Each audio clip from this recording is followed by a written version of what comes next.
stuck. The nearest health center to you is kilometers away. So what happens? These are the realities. And in the condition in which a woman could be, how would they then access such a service? Even if they're allowed bikes, how many women can ride bikes? Exactly. Exactly. So the issue of gender responsive public service is very important. We must ensure that in the services, the public services that the state provides, that we're gender responsive. That is very, very important. And it's a key development indicator, by the way, because the majority of our population is women. And you cannot speak about development when the majority of your population is not empowered or protected. For me, that is wrong. And then we must address the issue of digital divide. What is the alternative to physical learning? Which is a big question. We've not answered it. Because as I speak now, we are not yet seeing children back to school. And this could continue because we're going to open in phases as a country, at least from the last... Studying. Well, exactly. Those are the divides I'm talking about. So those inequalities exist. What impact that this have on us as a country? What are the alternatives? What are the alternative strategies that will encourage female participation? Even if you have online is there, but how many people access TVs? And even where TV is being accessed, how many girls in homesteads have time to sit and learn if it's not deliberate? You realize most of them cannot. Why? Because they are burdened by care work. Laundry. We must invest in awareness creation around issues of gender. I know it's a topic that people run away. When you tell people you're a feminist or a promoter of women's rights, they look at you like a problem. But these are realities. That is why we are where we are. That is why people are poor. This is the issue. Because if as a woman I spend my productive hours doing unpaid care work, then I am a driver of poverty in your home. Yeah. So those are conversations we must start having. Because if we become conscious about these facts, that means within the homestead we're able to enable our girls have time to study. We're able to reduce the burden of women by sharing roles at home and ensuring that the burden is not entirely resting on one. But also we need to enhance our GBV response. Because as I speak, we have only about 13 shelters. And how many districts do we have? Over 130. Yeah, and still counting. And still counting. And still counting, over 100. But you have 13 GBV shelters.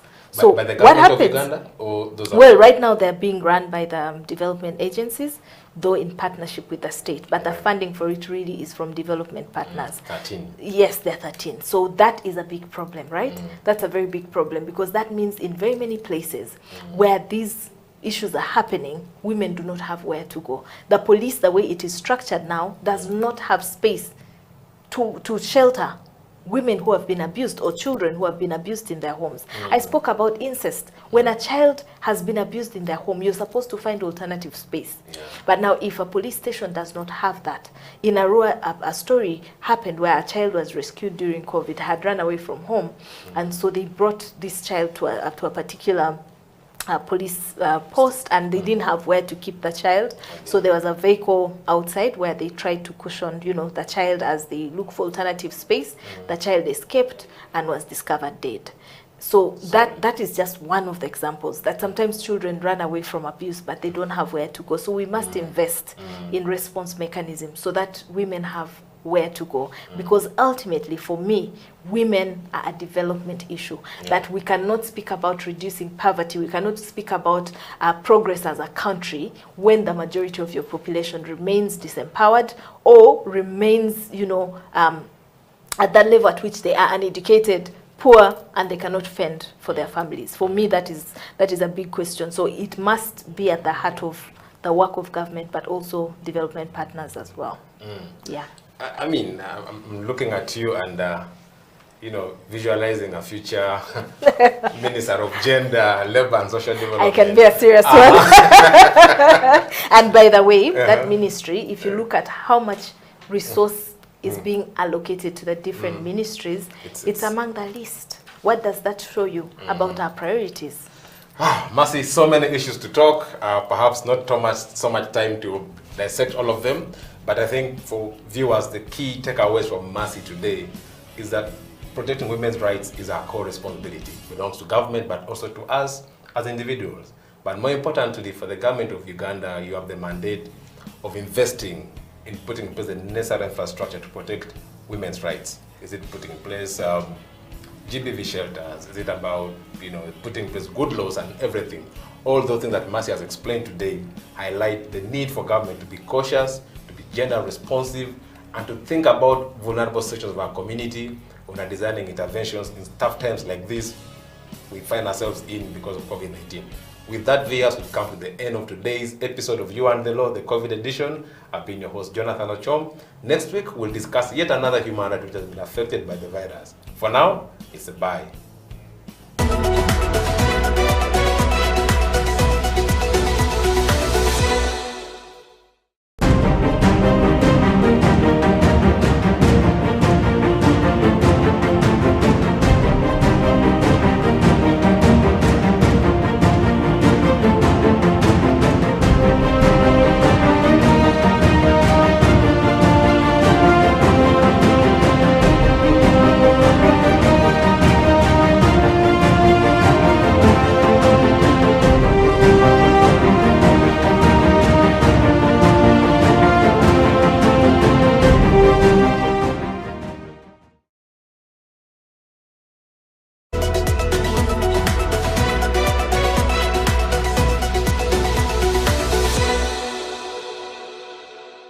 My names are Jude Sempewa. I'm a Uganda by tribe.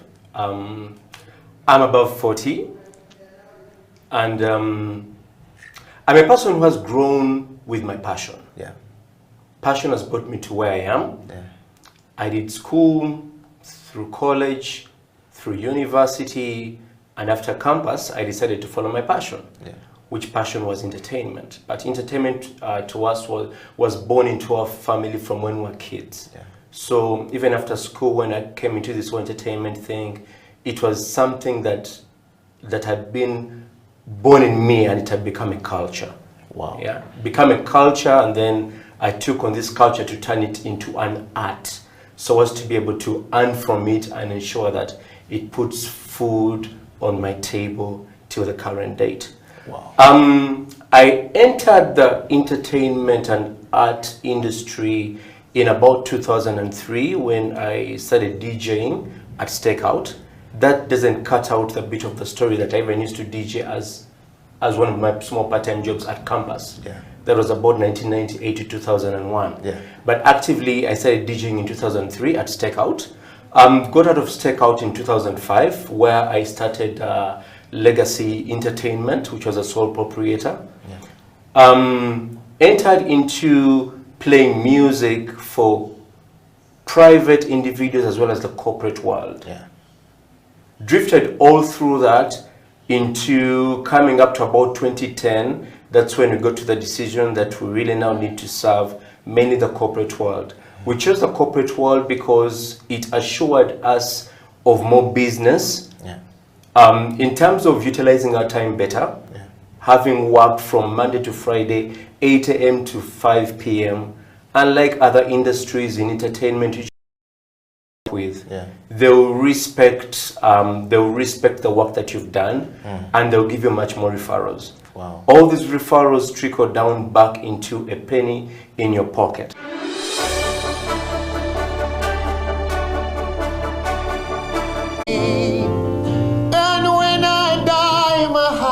We'll go on singing you.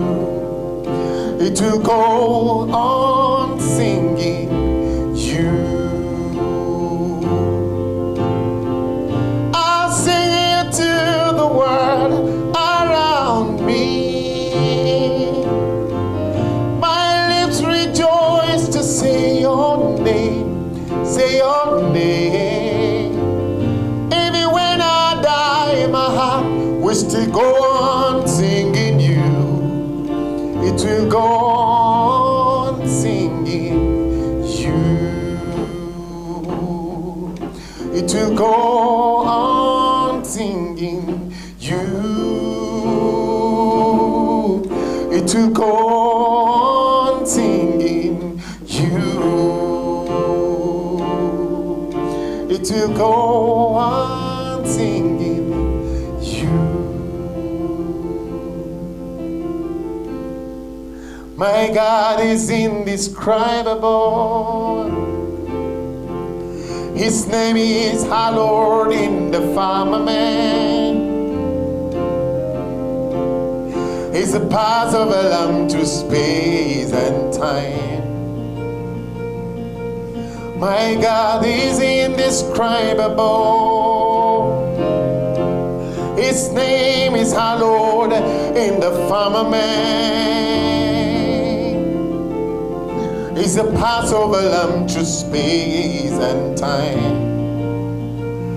But from the pages of my heart, let my worship begin but never ends. Oh, from the pages of my heart, let my worship begin but never ends. To the God of our flesh, He's my God, and His name is Yahweh. His name is Yahweh. Yahweh. He's my God, and His name is Yahweh. His name is Yahweh. Yahweh. You are my God, and your name is Yahweh. Your name is Yahweh. Yahweh. Your majesty revealed to all. Your love is so, so overwhelming. To your government there is no end. Your majesty revealed to all. Your love is so, so overwhelming. To your government there is no end. But from the pages of my heart, let my worship begin but never end. Oh, from the pages of my heart, let my worship begin but never ends. To the God of our flesh. From the pages of my heart, let my worship begin but never ends. Oh, from the pages of my heart, let my worship begin but never ends. To the God of our flesh. He's my God, and His name is Yahweh. His name is Yahweh. Yahweh. It's my God, and His name is Yahweh.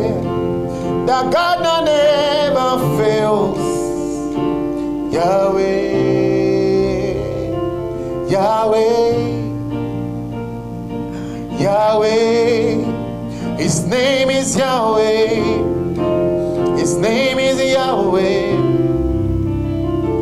Yahweh. Oh, Yahweh. His name is Yahweh. Yeah, yeah, yeah, yeah. He is my God. His name is Yahweh. Yeah, yeah, yo, yo. His name is Yahweh. Adonai. Yahweh. The Lion and the Lamb, the covenant keeping God. Your name is Yahweh. Yahweh. Yahweh. 'Cause I pledge my allegiance unto you, Holy Father.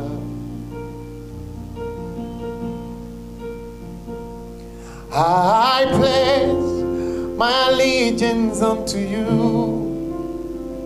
Holy Father. As long as I live, I pledge my allegiance unto you, Holy Father, I pledge my allegiance unto you. Holy Father,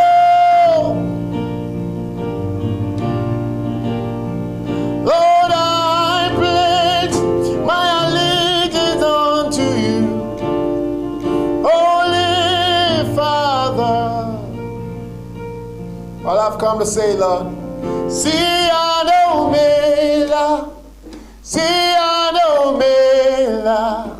Sianomela, Sianomela, Sianomela, Sianomela, Sianomela, Omela, Sianomela, Sianomela, Sianomela, Omela, Sianomela, Sianomela, Sianomela, Omela, Sianomela, Sianomela, Sianomela, Omela, Sianomela, Sianomela, Sianomela, Omela. Thank you, Father.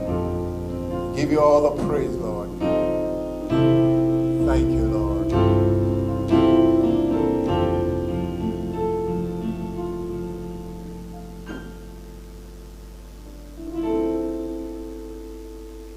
Thank you, Father. Give you thanks, Jesus. Hello, my name is Matthew. Yeah, my name is Matthew 77. They call me Matthew 77. My name is Matthew Aiji. I am a worshiper, called and anointed by God into this office. And it's a pleasure always singing, worshiping God in my own way, in my own style. Because when I think of the goodness and His faithfulness and all He's done, all I got to do is just to worship Him. I've got nothing more to do but just to lift my voice and worship to God.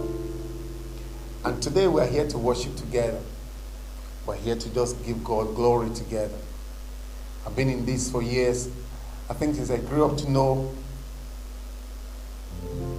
myself as a young boy, I started doing this for God, and He has never failed, I can tell you that. He never fails, He has never failed, and He will never fail. I proved Him faithful in all ways. He's always been there for me. Like the children of Israel, when they were faced with battles, God just told them, go ahead and just worship. You don't need to fight in this war. And that is exactly what happens to me. Anytime I find myself in the midst of a thing, all I do is lift up my voice and just say, God, thank you.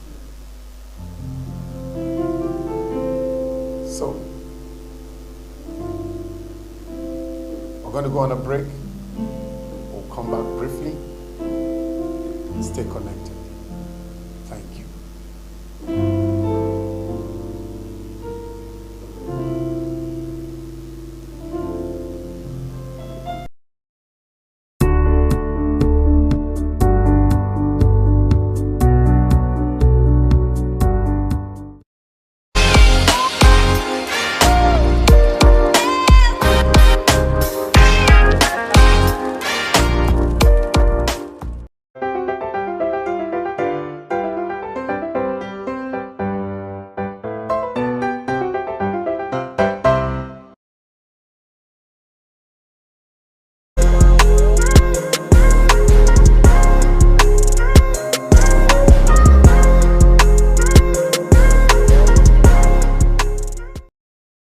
baligamba nti nayimbira abato nayimbira emitima ejali mu kabi gitebenkere abantu balamu bagalane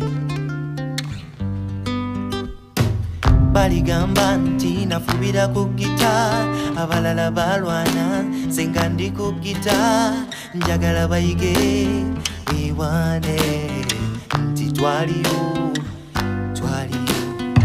buli kyenkola kikolera balijja Mungu anyamba abaana nneme kubaswaza njagala bayige bewane nti twaliyo twakulira mu mulembe gwa kirya twakulira mu mulembe gwa kirya twakulira mu mulembe gwa kirya twakulira mu mulembe gwa kirya Children will rise taller than the mountains. I'd love to be a part of their foundation. I'd love to hear them say, we were there, we were there. We were there, we were there. Children will rise taller than the mountains. I'd love to be a part of their foundation. I'd love to hear them say, we were there, we were there. Every song I sing so they can be strong. My every heartbeat so they can love forever long. I love to hear them say, we were there, we were there. Oh, oh, oh, yeah, yeah.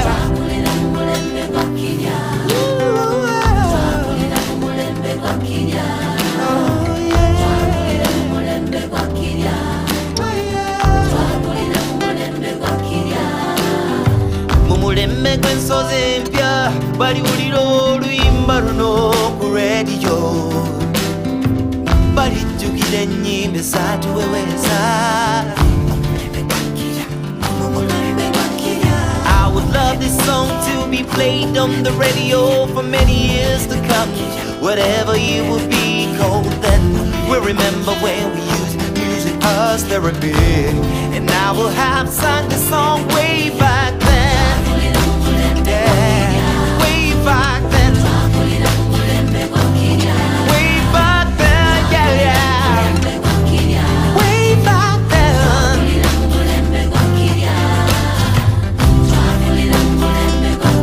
Abana bakule, abana bayige, eggwanga likule.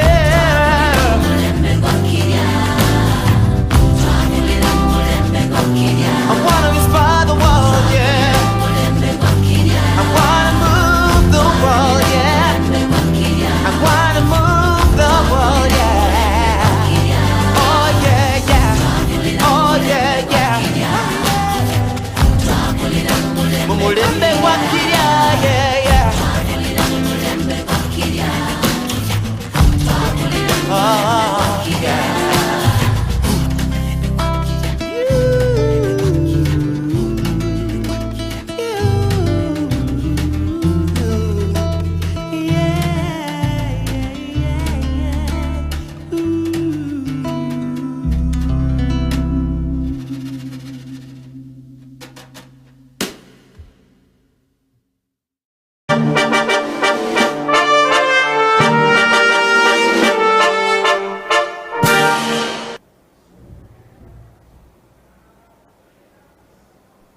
Be an image for women out there who are doing something, who are struggling, and to tell them there is something better.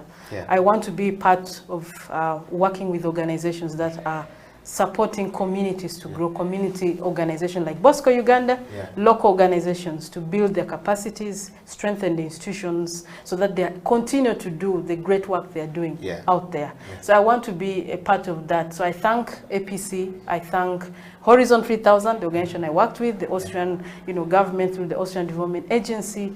I thank Accenture, I thank Notre Dame University. I thank UNICEF, but the UNICEF did a lot with Bosco Uganda to reach out to schools. So I am a woman who wants to ensure that whatever we're doing, we are counting for results. That every intervention we do must transform lives. And we want to ensure that people are in the driving seat.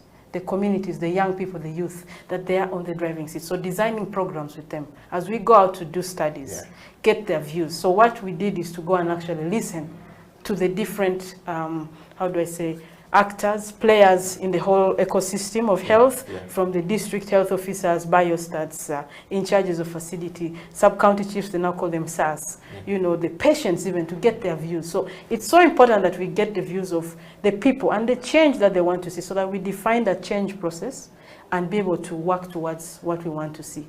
So you asked many questions, so I hope I am answering it. Yes. But I really believe that as a woman who wants to see my children and all other children, I'm really so passionate about young people, children, women, men, who working together, whether it's at the family level, work together. Why do you fight? Put your efforts together, put your resources together. I have seen families where the man is working, the woman is working, but it's only the man who is spending the money in the family. What is the money of the woman doing? Why not work together? Because together you can go far. But if you stand as an individual, you're going to fail.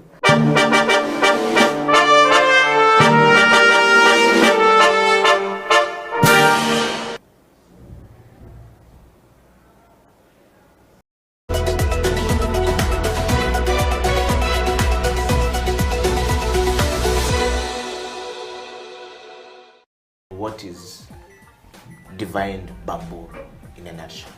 Okay, so Divine Bamboo is an innovative forestry and energy company. It's a Ugandan company, and our mission is to stop deforestation in Uganda.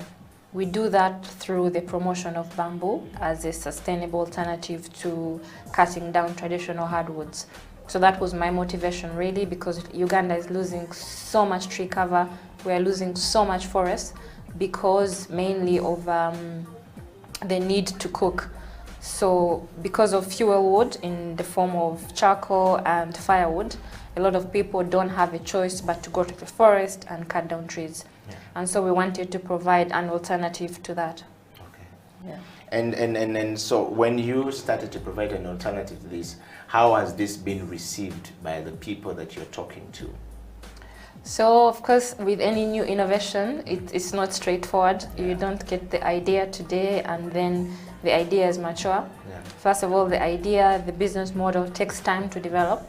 And in the same way, the audience, the customers also need time to adapt to the new products and like the new plant in this case. So it's a gradual process, but I would say that we are seeing very positive change. Okay.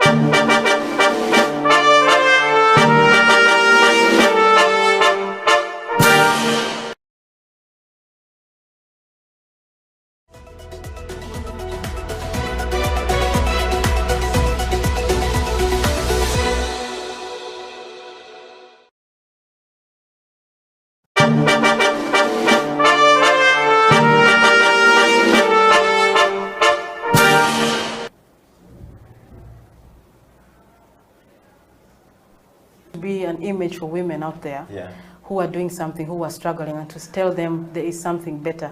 I want to be part of working with organizations that are supporting communities to grow, community organizations like Bosco Uganda, local organizations to build their capacities, strengthen the institutions so that they continue to do the great work they're doing out there. So I want to be a part of that. So I thank APC, I thank Horizon 3000, the organization I worked with, the Austrian government through the Austrian Development Agency. I thank Accenture, I thank Notre Dame University. I thank UNICEF, but the UNICEF did a lot with Bosco Uganda to reach out to schools. So I am a woman who wants to ensure that whatever we're doing, we are counting for results. That every intervention we do must transform lives. And we want to ensure that people are in the driving seat. The communities, the young people, the youth, that they are on the driving seat. So designing programs with them. As we go out to do studies, get their views. So what we did is to go and actually listen to the different, how do I say, actors, players in the whole ecosystem of health, from the district health officers, biostats, in charges of facility, sub-county chiefs, they now call them SARS, you know, the patients even, to get their views. So it's so important that we get the views of the people and the change that they want to see, so that we define that change process and be able to work towards what we want to see. So you asked many questions, so I hope I am answering it. But I really believe that as a woman who wants to see my children and all other children, I'm really so passionate about young people, children, women, men, who working together, whether it's at the family level, work together. Why do you fight? Put your efforts together, put your resources together. I have seen families where the man is working, the woman is working, but it's only the man who is spending the money in the family. What is the money of the woman doing? Why not work together? Because together you can go far. But if you stand as an individual, you're going to fail.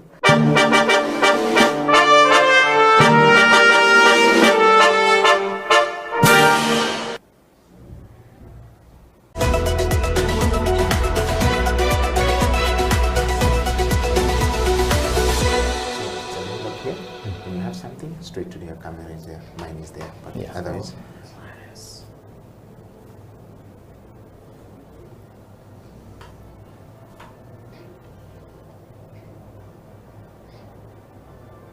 Welcome to the CEO Bench. This is House of Talent Television. My name is Eddie Okila, and this is the CEO Bench on this very fine day, morning, afternoon, night, depending on which part of the world you're actually watching the program from. Welcome to the program. Now, today, particularly on the CEO Bench, is a very interesting discussion. It is a CEO who wears a coat of many colors. Born in the northern part of Uganda. The first time I interacted with him, the grandmother said, Buru Nwalo Mach. I never understood what it meant, even though I'm a native of that area.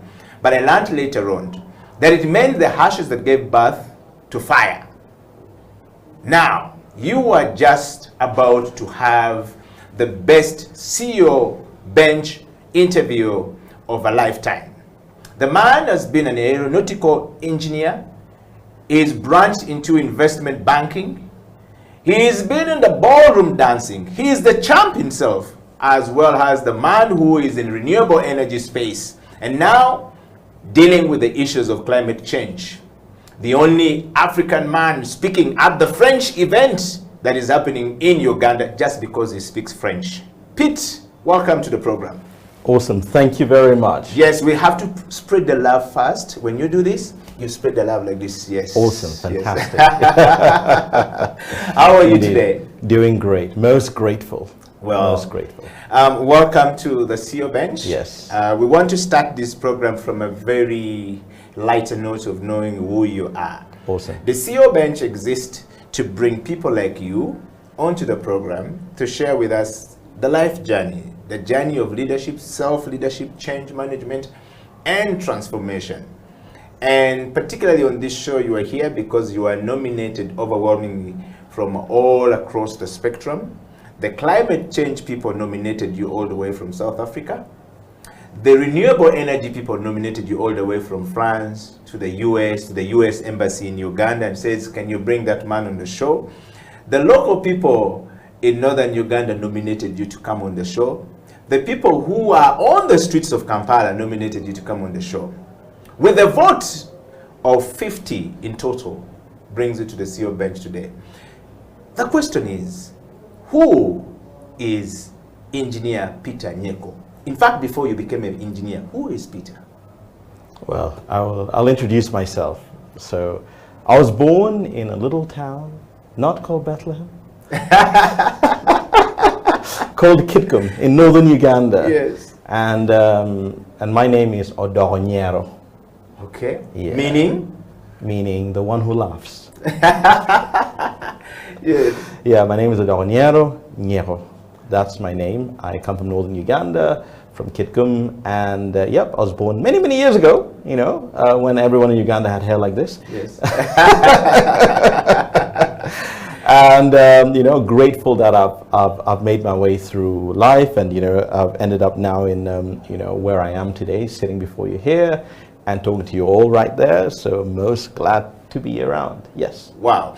Peter, are you Ugandan? being born in Uganda is another thing. But are you Ugandan? If yes, what are the values that define you as a Ugandan? I believe I am Ugandan. And the values are painted right here.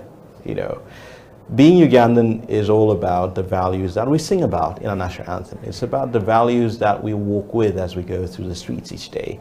It's the values of gratitude, the values of hope, the values of resilience, and the values of finding joy in everything. Wow.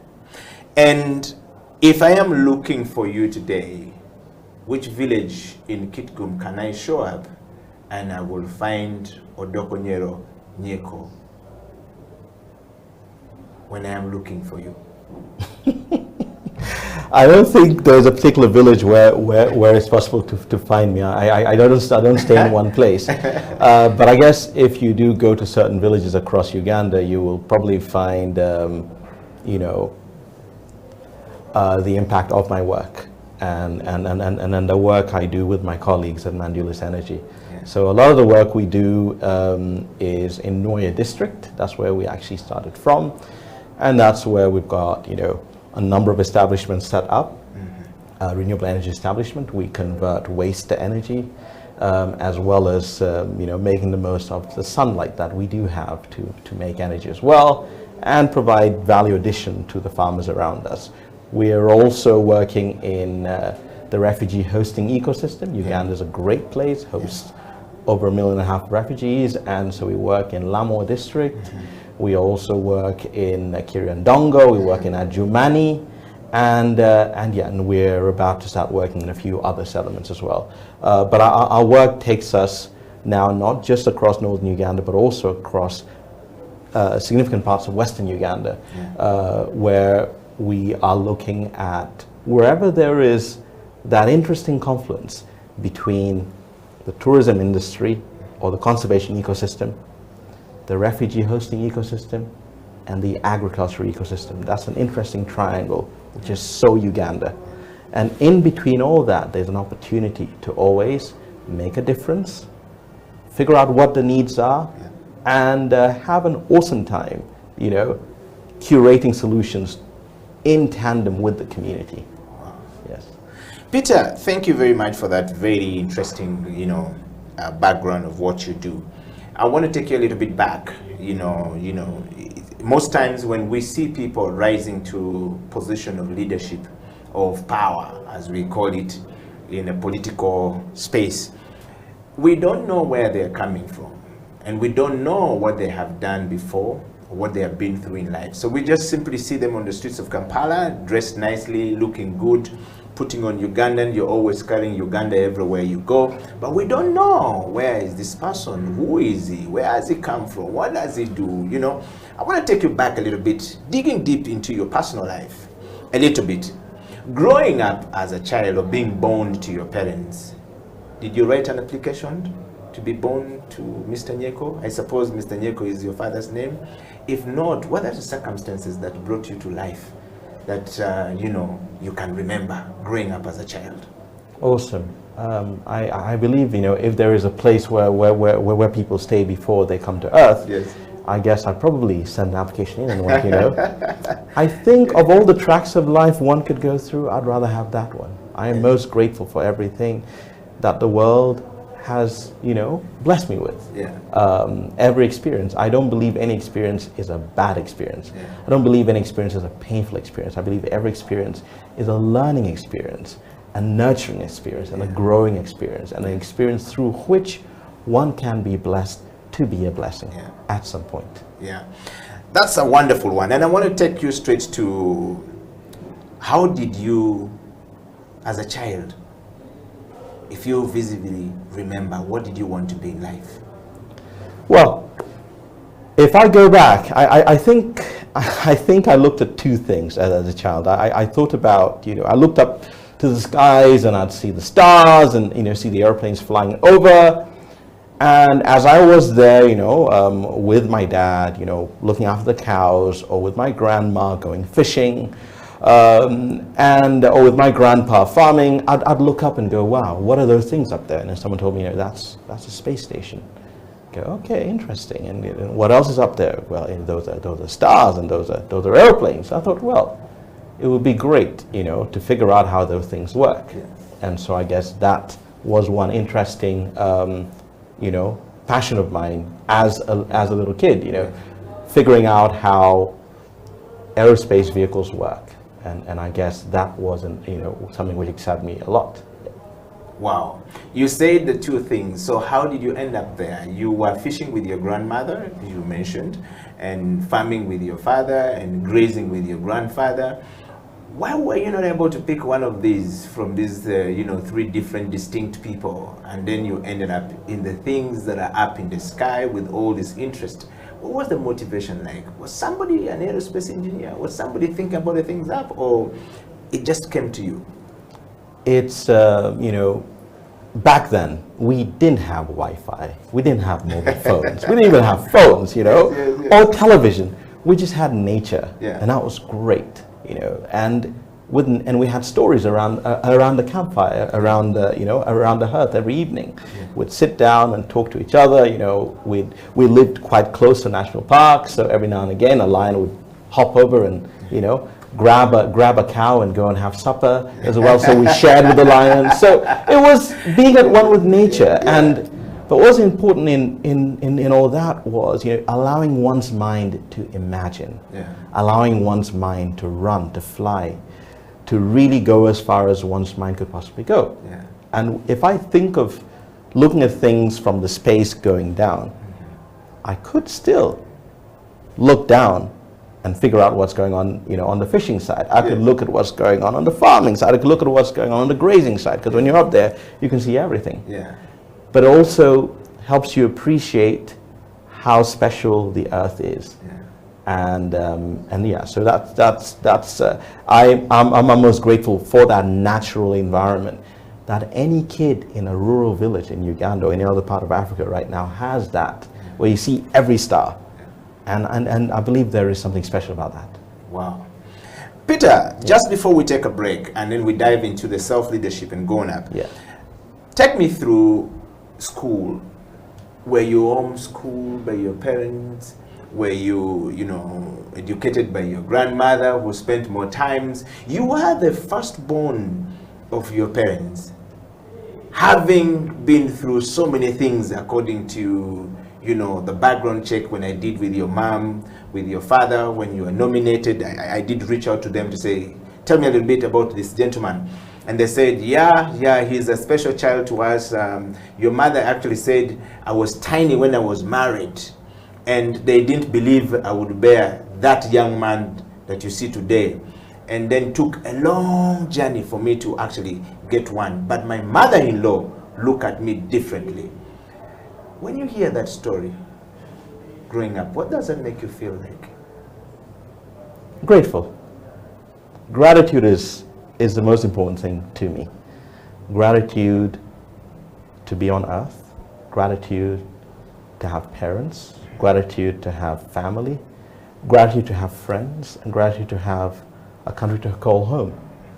And that's the most important thing to me. Wow. And the CEO bench would want you to talk about that bit of education. A lot of times we hear that grandmothers paid a lot of respect in teaching and shaping the livelihood of their grandchildren. Yes. And we don't know what kind of education they have gone through, or they were taught, or what was going on. And at one point she termed you, her grandchildren, as Buro Nwalomach. We never understood what the context was. Perhaps would you explain that as part of your education and dive into your life of becoming a journey of becoming an engineer as well? Awesome. So my dear grandmother and my dear grandfather, who's departed now, they were some of my very first teachers. And what I learned from them was the importance of thinking, of seeing, of listening, of feeling, and that's what science is all about. You've got to know what's around you. You've got to ask questions and never stop asking questions and always seek. And so when I'd sit down with them, I remember they would never, you know, telling me to stop, that I'd keep on asking, you know, and you know, we'd keep on going, and why, what, and so on. But that's great. Yeah. But being in nature was great. You know, it helped build, you know, in my childhood a yearning for understanding the science of nature and figuring things out.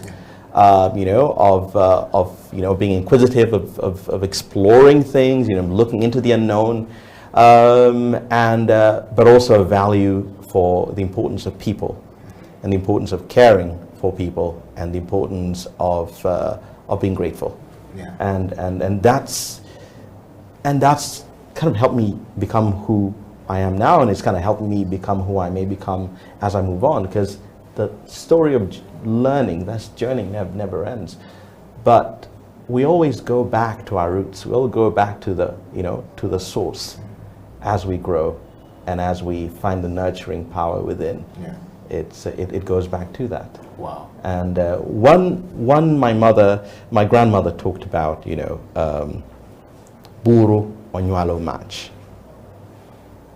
Ashes gave birth to fire.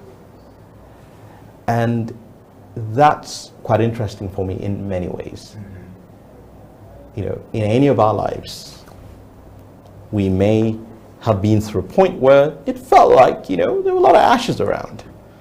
But ultimately, you know, going back to the science of the hearth, you know, the fireplace around which we all sat each evening, you'd always find the ashes still there. And in those ashes would be one or two embers, you know, just kind of covered up. Mm-hmm. But they would remain alight. And the ashes would protect that little spark. Mm-hmm. That little ember would be covered by the ashes. The ash would protect it. And then it would grow. When you now add more wood to it, it would then spark and the fire would be reborn. So those ashes are actually, you know, a blessing more than anything else. It helps keep those embers burning and gives birth to a new fire, even brighter than the one before. The CEO Bench will take a break, and when we come back, we want to talk to Peter a little bit more about formal education, growing up and becoming, you know, an engineer. Stay right there. We'll be right back after this break. This is CEO Bench.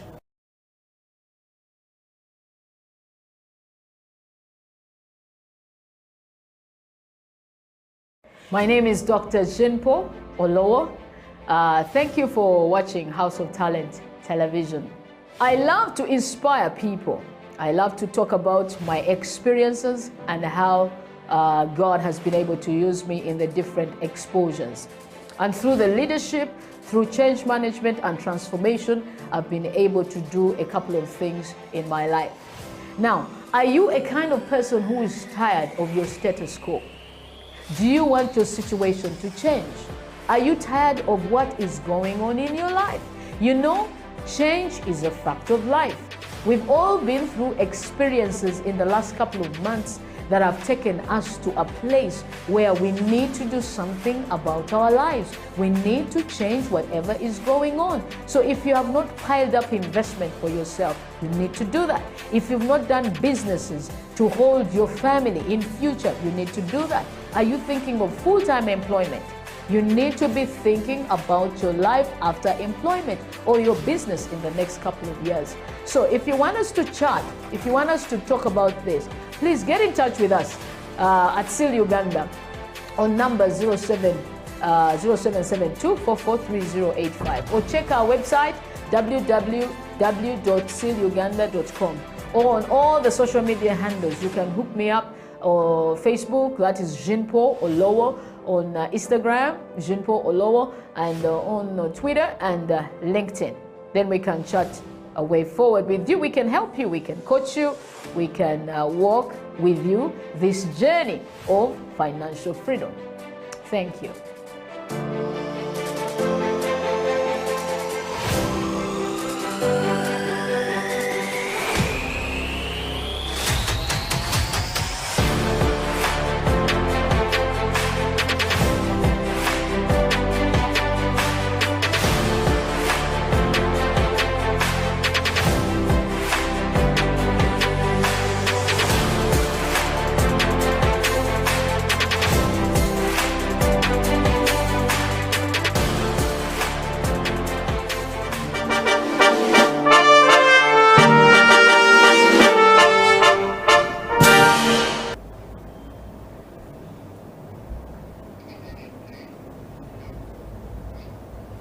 welcome back from that break. This is the CEO Bench. My name is Eddie Okila, and my guest in the studio today on this particular CEO Bench is Engineer Peter Nyeko Odoko-Nyero, which we have just learned from the show right now. But also there is the Ben Hall name.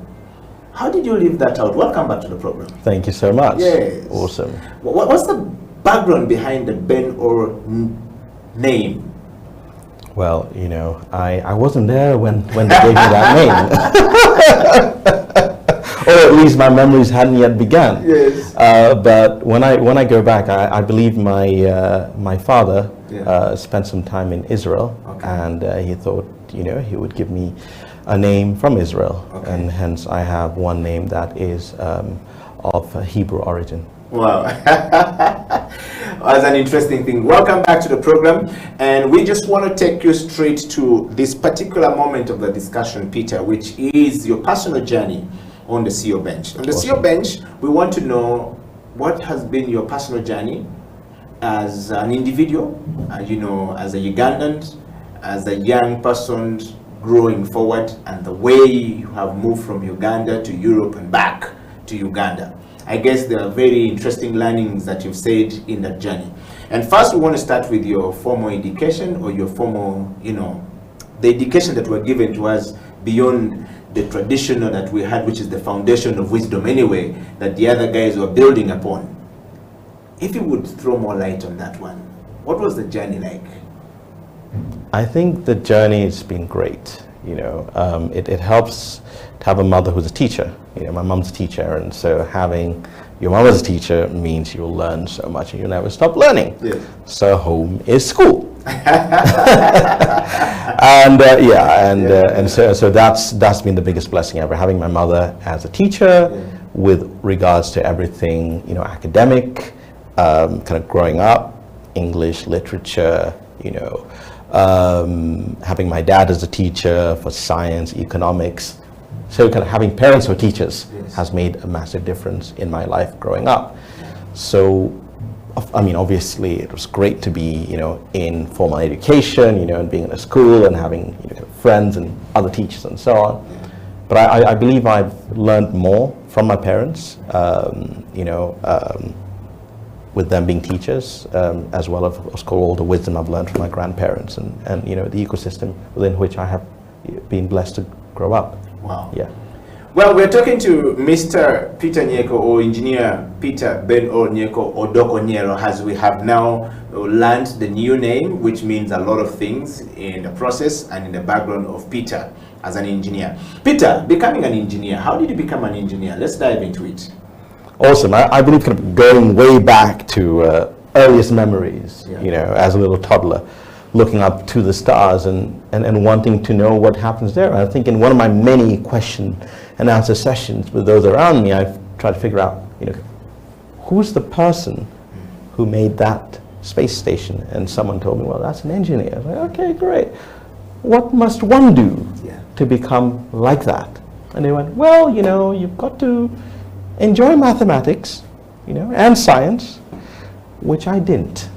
But growing up, I didn't enjoy mathematics and science so much. I have always been more of an artist, you know, so I've always enjoyed literature, poetry, music, art, history, geography. So science was not really my best friend, and maths was certainly not my best friend. But the passion I had to become someone who would understand the inner workings of, you know, aerospace vehicles eventually made me realize that I could look at maths from an artistic, you know, point of view, and realize that math is art, and that science is art and history. Wow. Yeah. Peter, what is your understanding of leadership? Leadership is a very interesting term, and I believe leadership comes down to a number of things. You know, it comes down to gratitude, it comes down to hope, comes down to servanthood, comes down to sharing, comes down to caring, and comes down to always standing back and putting others' needs before your own. If you would give us You said if you would give us the poetry, you said you were very much in your early part of life, more lean towards, art, poetry, literature. You've just defined leadership by your understanding. What would be the best 1 second or 2 minutes poetry for somebody who is watching this program from all across the world? I would go back to taking my grandmother's words, match, and spinning something poetic out of it. And I'd go, from the dearth of the scorching earth, there lies the embers, and from those embers, there rises hope, burning hope, brightly looking into the future. Wow. What would you want somebody to understand that from the leadership point of view, by your understanding and definition of leadership? Awesome. Ultimately, in this illustration we've just put together, the leader is actually the ashes. The leader is the ashes that allows himself to be burnt to nothingness, so that that little spark that's being protected can grow, has the warmth from the previous fire to be nurtured with it, and then is able to spring forth and keep the fire burning. Wow. Thank you very much for that, Peter. Transformative leadership approach and leadership abilities that often defines a leader's level of effectiveness is part of this journey. We'll dive into your self-leadership, picking yourself up from wherever you are, bringing yourself up to where you are. We believe you've been more of a transformative self-leader than any other type of leader first. And on that note, would you tell us what your understanding of self-leadership is and how has the journey been like for Peter? Because I'm watching this program, I don't know how to lead myself, to find myself, to take myself up. And leadership itself is very difficult for so many people, let alone leadership at the community or even at the family or community or to the nation. What was the journey like, or how have you been able to manage these things coming forward? I believe focus is very important in life. Yeah. It's important to set goals, look ahead, focus, and keep the eye on the goal. Yeah. And the goal is not a destination. The goal is actually to always strive for every step to be more hopeful, more grateful, and more of a blessing than the step before. Setting that as the goal makes a massive difference, because when you honor every step on that journey, you get the fuel to keep on moving. When you take every step and every flicker of light that's within that step and cover it with hope, it gives you the power to keep on moving forward. And that's what's most important, the way I look at it. Yes. I want you to go along and tag and give us your comment if you're enjoying this interview with Peter. We are talking to, the CEO of Manduli's Energy in Uganda, but also a company that's a subsidiary based in the United Kingdom and many other parts of the world. It's not just a small organization living in Uganda, but actually sprouting out of the UK to Uganda and to many other parts of the world. And you will understand why Peter is on the show today, because you nominated him to be on the show. And Peter, they wanted to understand. Let's talk about Peter and how you became the CEO. But before you get there, we want you to tell us, what is Manduli's Energy? What are you doing? Why do people think that the work you're doing is okay? And how is it touching lives of people around in all those areas? You talked about that when we go to the villages, we always find, your name there or the work that you've done there. But there is this whole thing about renewable energy, climate change. Everybody's talking about it, which we are actually going to dive into as we move towards change management and transformation. Let's talk about that. Awesome. Thank you so much. So Mandulis, I'm grateful to be part of the team at Mandulis, grateful to have led the team at Mandulis as we grow. And so at Mandulis, we basically focus on, delivering renewable energy that is affordable, sustainable, reliable, and can be used for productivity. And when we think about renewable energy, we don't think about one type of renewable energy. We think of all different types of renewable energy that can make a difference. So we work with waste to energy, so agricultural waste to electricity, agricultural waste to cooking fuel and heating fuel replacement. We work with also things like kind of animal waste, like cow dung and others, to produce electricity and clean cooking and heating fuel as well. We also look at converting the sunlight we have into electricity as well, and then use all of that electricity for value addition. So that's what we do at Mandulis Energy. We develop and set up projects that are focused on delivering Sustainable Development Goal number 7, which is access to affordable, sustainable, reliable energy. Wow.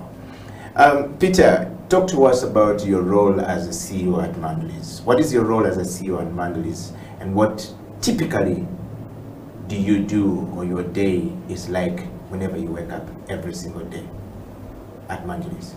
Awesome. My role as a CEO is at a young company as ours is basically not just bearing the vision and helping it grow, but also looking ahead and looking at opportunities that are there to help build the vision even more and help us deliver more impact. So my work is to look at what we're doing day to day, to look at where we're trying to get to, and to look at what needs to be done to help us get to that destination. And in that destination, our destination is basically to create as much impact as we possibly can. So we do have a number of projects that we are setting up. For example, we're developing a 20 megawatt power plant to be installed in Gulu, and that will deliver 20,000 kilowatts of electricity every hour into the grid once it's up and running. So there's a lot of work around the development of that. We're also developing a further 16 locations across the country at about half a megawatt each. That's 500 kilowatts every hour. And that's also taking a lot of work, make sure all of that is working. But we do have operational projects as well, which takes time to make sure they're all operating in the right way. And there we've got 3 locations where 2 of which says power generation ongoing already, a third one where power generation is being set up, and then other locations where there are other productive uses of renewable energy that are being worked on. Peter, we talked about so much normally about renewable energy. Do people in Uganda understand what renewable energy is, or even in Africa for that matter? Or what is renewable energy if I'm hearing it for the first time and I don't really know what we're talking about here? You keep saying turning waste from food to energy, to power the same food that we're just about to eat. Sometimes we eat and then putting it back. How does this thing really work? I might be here and yet I'm sitting on $1 million, potentials of Okila to make money in renewable energy, but I don't know what it is. Awesome. Well, I mean, if your chair is made of rice husk, then maybe you're sitting on $1 million. Or grotto shells, or coffee husks, or maize cobs. But ultimately, when you think about it, if you want to, for example, power your car, and you use, say, diesel or petrol, that's not renewable because there's a finite amount of fossil fuels available. So once you take it out and burn it, that's it. You've added more carbon to the atmosphere, but there's nothing else where that came from. But if you use something which is renewable, something which is regenerative, something which grows again, that becomes more interesting. If you think of sunlight, which is always going to be there, if you think of agricultural waste, as long as you have agriculture, as long as you have rice, you will have rice husks, which take a long time to decompose. And so if we take those rice husks and convert them into a gas, hydrogen, and the hydrogen can work in your car, or into another gas like syngas that can work in your diesel generator instead of diesel. That becomes quite interesting because suddenly you now have almost and you don't have a finite resource anymore. You have a renewable resource, something that can always grow back, and that's what makes it very interesting from that point of view. If you look at hydropower, the water is always, well, I mean, as long as we protect the environment, the water will always be there. Yeah. And it keeps on flowing, and it generates electricity as it goes on its way. When we look at wind power, the wind is blowing, and we get electricity from that. Then we can use that electricity to even charge batteries and power electric vehicles like Kira EV, down in Ginger and so on. So it is possible, and I say Uganda definitely knows a lot about it, because Uganda is one of the most green places around. Not just the green you see, but the energy we use with regards to electricity generation, most of it is hydro, which is renewable. We're one of the few African countries where there's electric vehicles being manufactured in Uganda already. You've got Kira EV in Ginger that's setting up a massive factory to manufacture electric vehicles. There are other companies, like Zembo, like Butterworks, that are actually making electric vehicles as well. So Uganda is very interesting from that point of view. And if you go around Kampala right now, there are electric butters riding around. Yes, that are I've charged. interacted with some of them. Exactly. Every 60 kilometers they're riding. Yes, yeah. And they're all powered through solar. So Uganda is actually making a move forward. And what's exciting about Uganda is the fact that still a lot of Uganda doesn't have access to regular, electricity. A lot of Uganda doesn't have access to sustainable cooking fuels. That's an opportunity. And what's exciting here, and what we've learned from things like mobile money, is that when there's nothing, or where there's nothing, you can leapfrog to the very best. If there's no transport, you can go straight to a Tesla. Why not? If there's no, electricity, why not go for a solar biomass hybrid powered mini grid system like one of the ones we're setting up right now? If there's no transport in the village to go to the hospital, why not use the electric ambulance that we've just deployed? It's possible, and we've learned that because everyone's using mobile money now, in all the rural areas. So it's possible to leapfrog and go right ahead to, the best in class technology that's available globally. Wow. We're going to take a break, and when we come back, Peter and I are going to dive into change management and transformation. Change management would be Peter as an individual, as the CEO, transforming from an ordinary person to a CEO of Mandalese. All right? And moving from that to change from one organization to the next organization. We're going to talk about it. And we're also going to dive a little bit deep about climate change. The change in our environment is happening. The change in our climate is happening. But how are we prepared for it? Perhaps Peter will take us through to the future forecast of what it needs to be and what we need to do to get there. Stay right there. I'll be right back after break. This is the CEO Bench.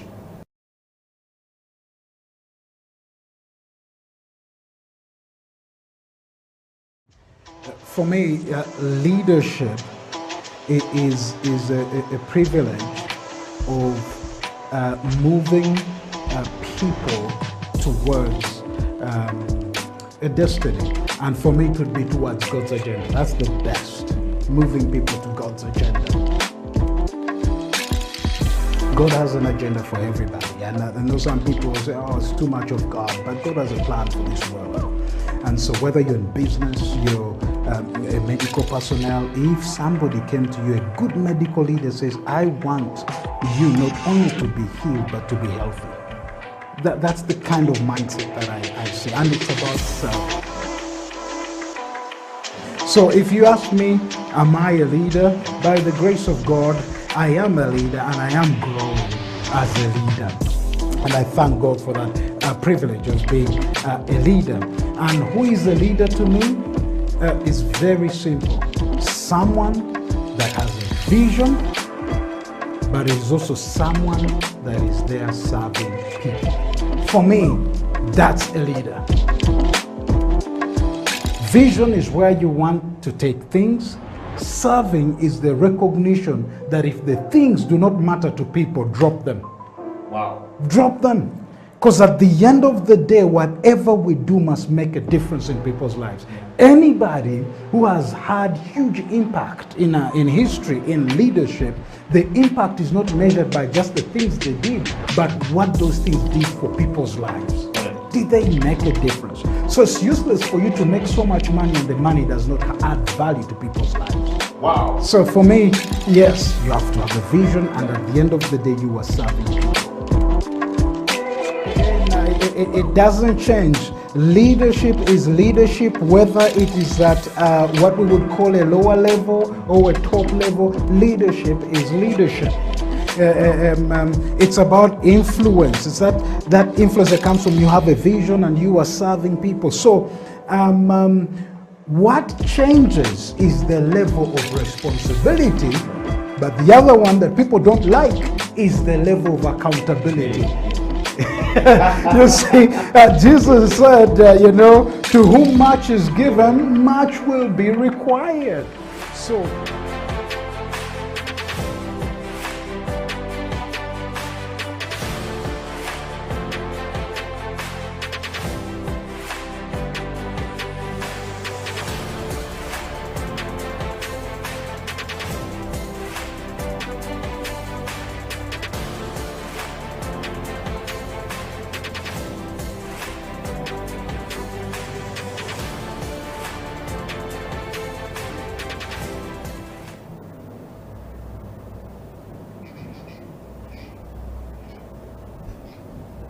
it is the CEO Bench. My name is Edio Kela, and in the studio is the CEO of Manduli's Energy, Mr. Peter Nyeko, or if you're not an engineer, you call him Mr. If you're an engineer, it's Engineer Peter Nyeko. Welcome back to the program, Peter.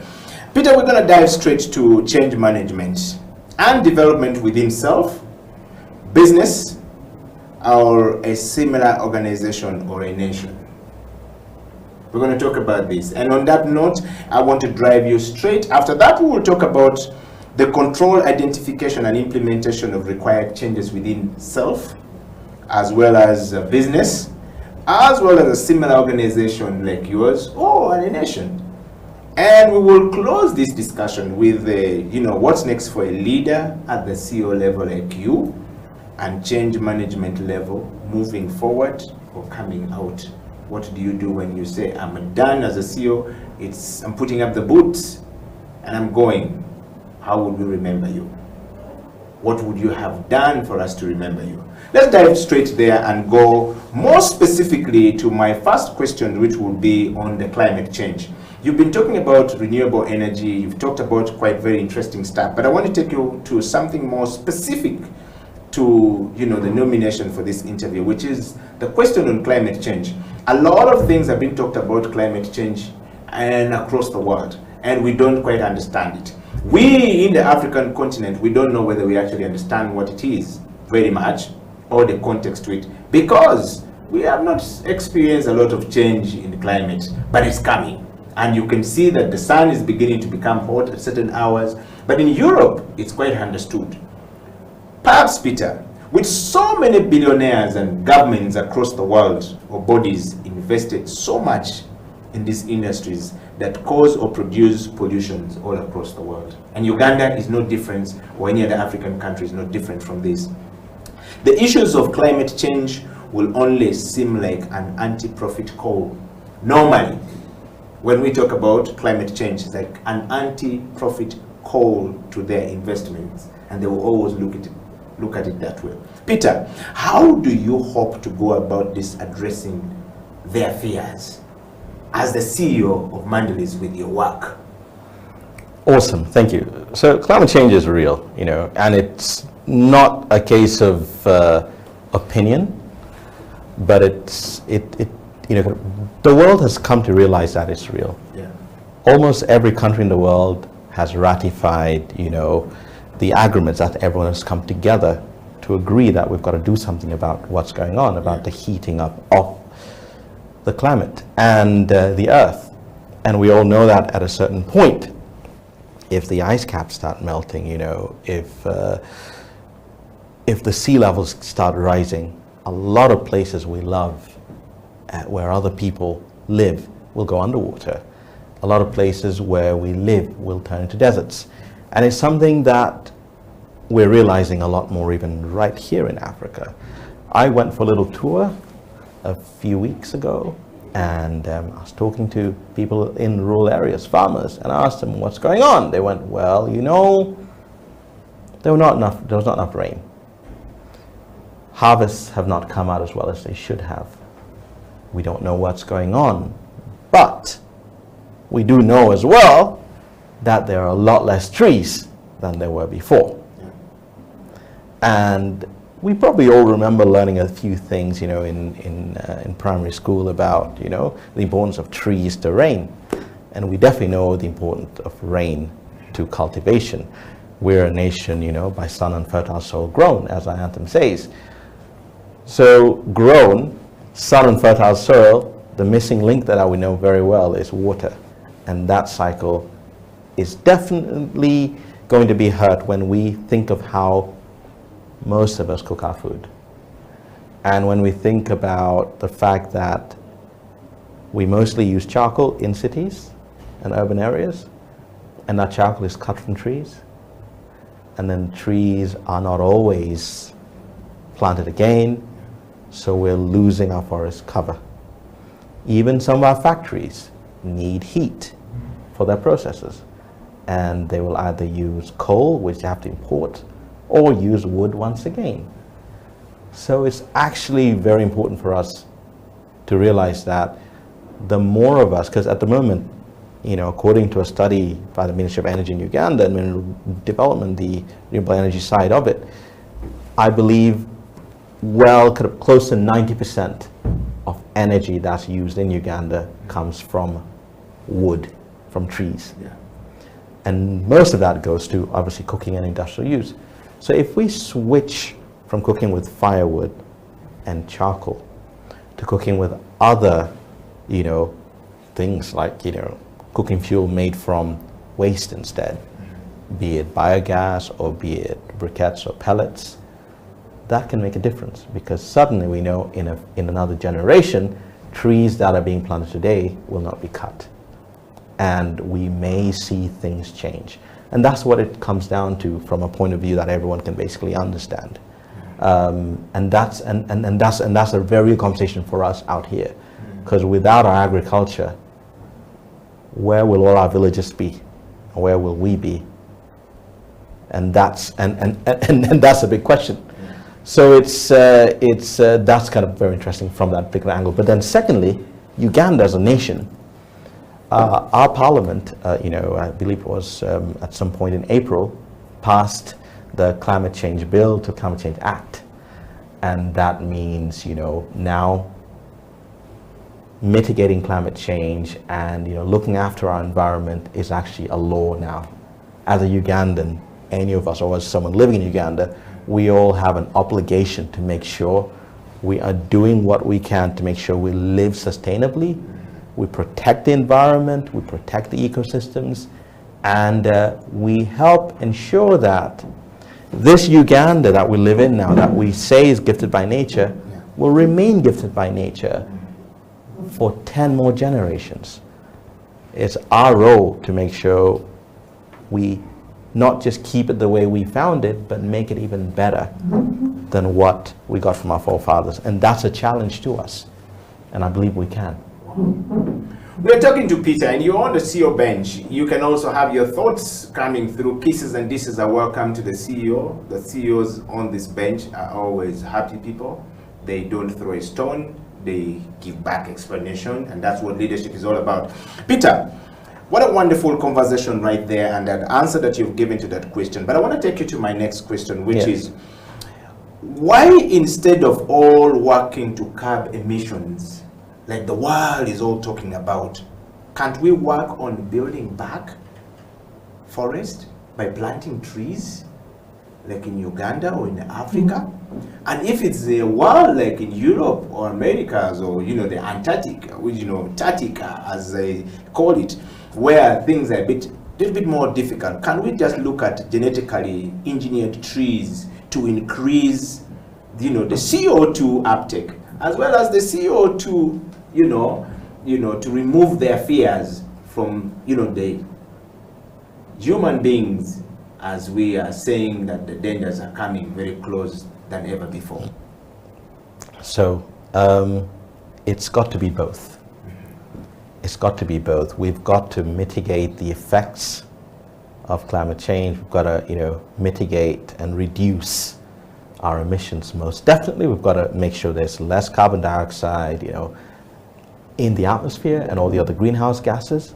But at the same time, as we change the way we move to, say, electric vehicles, change the way we cook to, say, either electric cookers if we're in the city, or biogas or briquettes, as we make those changes to ensure trees are not needing to be cut. Of course, we have to replant those that we've cut before. There's a lot of work to do.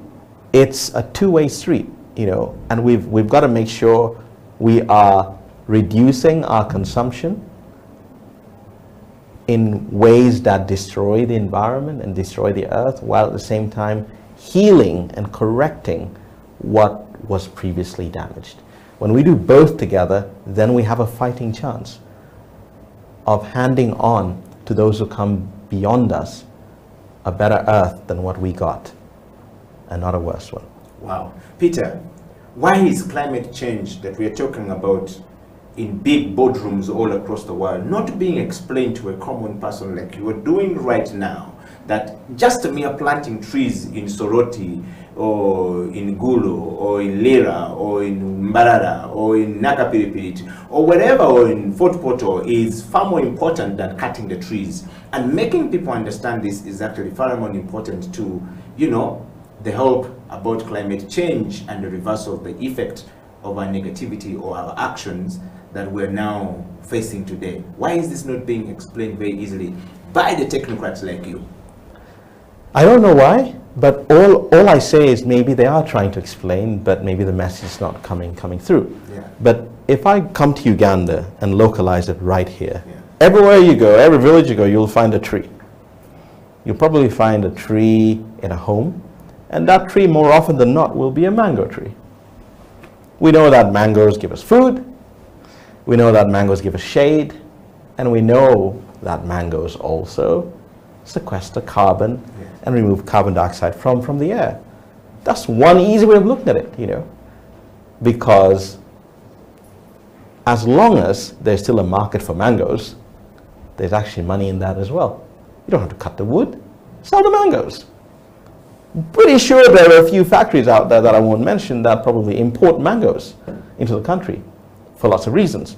But if we figure out the kind of mangoes they want and need, figure out how to keep them in the right way so that the quality is perfect, the trees we plant in our gardens to green the atmosphere and kind of reverse climate change slowly can actually bring us an income as well as nutrition for the family as well. Not just mango trees, guava trees, orange trees, lots of fruits there that can grow, and it makes a difference. Why not? Wow. That's the CEO of Mandal's Energy, Mr. Peter Nyeko, talking to us about change management, in particularly climate change. We're talking about climate change. Peter, your next question before we can serve you a cup of coffee. The CEOs are always known for having a cup of coffee when they get tired mid-morning. Perhaps we have talked to you long enough and deserving of a cup of coffee. But first, we go back to your next question before we can give you a cup of coffee. Matt, be turning a little bit hot in here. Using renewable energy is a great idea, Peter. But it seems like only the wealthy can convert this. When we talk about this, it seems like only the wealthy can convert this. There is Okada in all the streets of Africa now, running.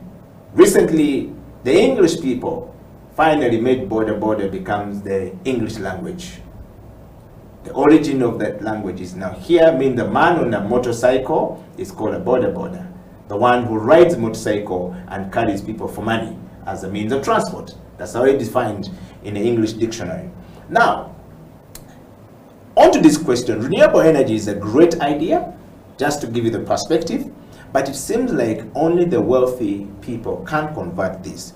What can be done to eliminate that so that the alternative energies and affordable to everyone can be something that we can achieve with the help of companies like, organizations like Mandulis to the common person? And this brings us back to the question you asked earlier. If you look at leadership in the private sector, leadership in engineering, leadership in energy, an energy company, and I speak about every energy company out there, an energy company should think about the people who they're here to serve, and should think about it and think, all right, should I think about the people I'm going to serve and ask myself, what is the ability to pay for my product or my service? Or should I think about it in terms of how can I make sure I help them become in a better place than they were before my service or my product got there? And how can my service or my product help them afford more than what they can afford now? That's what it comes down to. Yeah. It's important for us innovators in renewable energy to make sure we target above all to not only make our services or products bring back, profits, but we should think about it from a point of view of going, great, not only what can people afford, no. If we think about what people can afford today, we're taking where they are and reducing them to a lower place. If we think about where they are and where we can get them to using what we provide, then that changes the narrative totally. So we look at it from that point of view, and we believe that it is actually possible. Not only do we believe, we've actually made it possible already. Every product we deliver, which is renewable, we deliver profitably, but at a lower price than the competing non-renewable product. Every service, even the kilowatt hour of electricity that we deliver profitably and commercially in an ecosystem is cheaper than the same kilowatt hour from any other alternative. And we do all that without resorting to subsidies and more burdens on the taxpayer. But rather, our job is to innovate and make sure what we deliver makes a difference in those communities around us. And that's what needs to get out there a lot more loudly. If we're able to be the very best that we can be in other sectors, if we can have the best doctors, if we can have the best, everything else, let's also take this seriously and make sure that us in the energy sector, in the renewable energy sector, especially, show cause to help people forget the idea that renewable energy is expensive, because it isn't. It totally isn't. It's actually cheaper. It's actually more reliable. It's actually more productive. It makes a massive difference. There is no need for subsidies. No, not at all. If you're watching the show, we're talking to the CEO of Mandulis Energy, Mr. Peter Nyeko, or Engineer Peter Nyeko, depending on how you would want to put it. And I want to say thank you very much for all of you guys watching the show all across the world, and those who stayed up awake in the United States of America, thank you very much, and welcome back from Afghanistan. You've done very well for yourself. And of course, those who are watching from Australia, thank you very much that you're staying away from the dangerous species so that you can watch Peter talk about climate change. And to those who are watching from the United Kingdom, thank you very much for staying a little bit more with us to actually catch this program. And to my friends in Denmark and all the guys in Sweden, we've got your messages. We say thank you very much. Peter, you've got a lot of votings coming from Ugandans all across the world. There are some Ugandans today we are talking to from Seattle. These are people from their Choli land. I've seen some people, sending messages from Seattle saying, that's the son of the soil. And I'm asking myself, why are they not home? Is the land still scaring people in that area? Or has the climate changed? How can we have them come home so that they can be part of this discussion that they're enjoying right now. On that note, I want to take a moment and just serve you a cup of coffee as the CEO, and I just want to give you a cup, and we're going to toast to this coffee, Peter, while we dive to the next question, so that you don't sweat so much in answering these questions, but apply your mind to how can we get the Ugandans who are living in the diaspora to come back home and be part of this conversation we're having today on the CEO Bench. Awesome.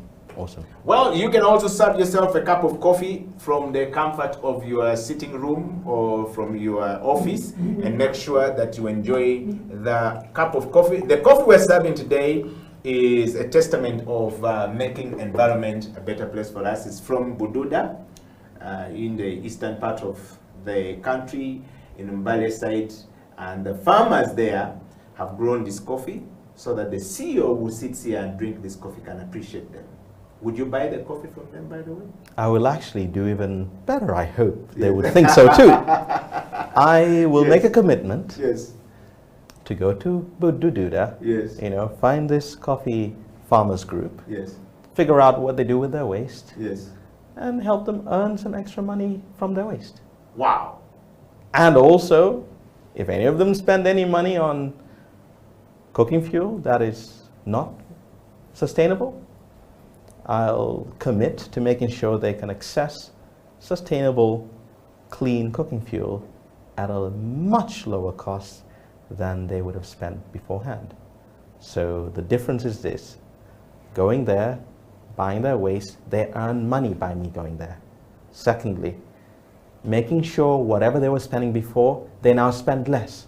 So if I buy their waste and what I sell to them is cheaper than what they spent before, they're in a better place than they were before I got in. I don't need to hire a consultant to prove that their life is improved.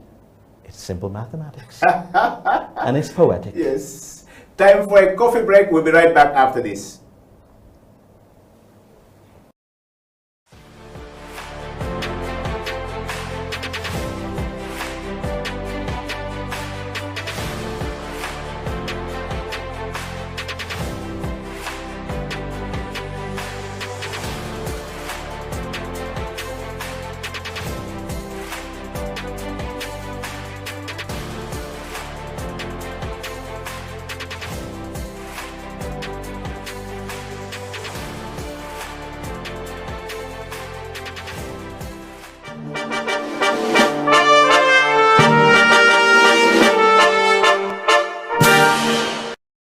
The private sector is not yet fully utilized because not everybody can be employed by government. And we are looking at a future whereby more people are employed in the private sector than in government. So I think if we all work hard, if we all work together and invest in the right areas, there's been a lot of talk about value addition in the agriculture sector, in the mineral sector. If there is enough investment in those areas, I think it can create enough jobs for our children and grandchildren.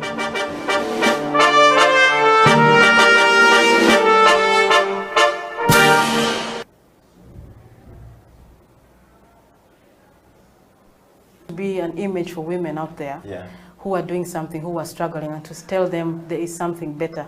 I want to be part of working with organizations that are supporting communities to grow, community organizations like Bosco Uganda, local organizations to build their capacities, strengthen the institutions so that they continue to do the great work they're doing out there. So I want to be a part of that. So I thank APC, I thank Horizon 3000, the organization I worked with, the Austrian government through the Austrian Development Agency. I thank Accenture, I thank Notre Dame University. I thank UNICEF, but the UNICEF did a lot with Bosco Uganda to reach out to schools. So I am a woman who wants to ensure that whatever we're doing, we are counting for results. That every intervention we do must transform lives. And we want to ensure that people are in the driving seat. The communities, the young people, the youth, that they are on the driving seat. So designing programs with them as we go out to do studies, get their views. So what we did is to go and actually listen to the different, how do I say, actors, players in the whole ecosystem of health, from the district health officers, biostats, in charges of facility, sub-county chiefs, they now call them SARS, you know, the patients even, to get their views. So it's so important that we get the views of the people and the change that they want to see, so that we define that change process and be able to work towards what we want to see. So you asked many questions, so I hope I am answering it. But I really believe that as a woman who wants to see my children and all other children, I'm really so passionate about young people, children, women, men, who working together, whether it's at the family level, work together. Why do you fight? Put your efforts together, put your resources together. I have seen families where the man is working, the woman is working, but it's only the man who is spending the money in the family. What is the money of the woman doing? Why not work together? Because together you can go far. But if you stand as an individual, you're going to fail.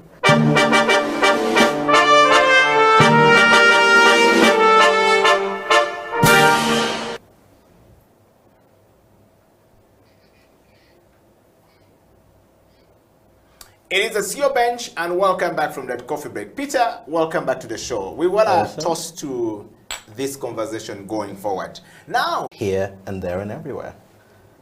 It's a short flight, you know, and you can actually take a long weekend as long as you can handle jet lag quite well. For, you know, not too much money. Based on those economies, you can fly over and check things out and see what makes sense. You can look at, you know, your areas of expertise and look at where the need may be out here, and you might be pleasantly surprised that, you know, the economy out here is not too bad by any standards. And you might realize that, you know, it's possible to create something that makes a difference, yet is also profitable in this ecosystem.